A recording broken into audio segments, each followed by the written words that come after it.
Hello from Khilonje Biryani. So আজি Sunday special lunch thali লৈ আহিছো. So আজি জিতে বনাইছে আৰি মাছ যেটো আমি ভাপত দি তাৱা ফ্ৰাই কৰা হৈছে আৰু ইয়াত গুটিখিনি আয়োজন দেখুৱা হৈছে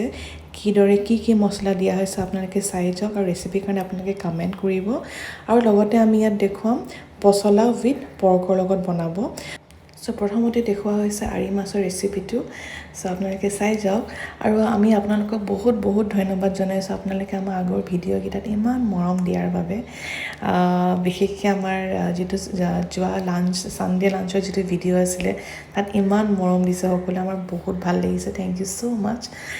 আৰু এই আৰি মাছৰ ডিশটো খাই চাব বিৰাটে টেষ্টি হৈছিল খাবলৈ তাৰ পিছত আমি এতিয়া বনাইছো পছলাৰ লগত পৰ্ক যেটো ইয়াত আমি পছলাখিনি নিমখত তিয়াই থৈ পিনে তাৰপিছত গোটেই পানীটো ভালদৰে গামোচা এখন লৈ পিনে পানীটো টুকি ল'ব পছলাখিনি শুকুৱাই ল'ব মানে পানীটো একেবাৰে টুকি ল'ব বাকিখিনি আয়োজন ইয়াত ধুনীয়াকৈ দেখুৱা হৈছে আৰু আগতেও কৈছো কমেন্ট কৰিব ৰেচিপিৰ কাৰণে আৰু চাই থাকক আৰু আমাক এনেকৈ মৰম দি থাকিব আৰু জনাব আপোনালোকৰ তাৰ ৰেচিপি ৰিকুৱেষ্ট আছে এইটোও জনাব আজি লাঞ্চৰ থালিখনৰ লগত এই দুটা ডিশৰ বাহিৰে আমাৰ আৰু আছিলে খুতৰ শাকৰ ভাজি দামবটি ভাজি কৰ্দৈ চাটনি আৰু লগতে আছিলে পটেটো ভেজেছ এয়া আছিল আমাৰ সানডে লাঞ্চ স্পেশাল থালি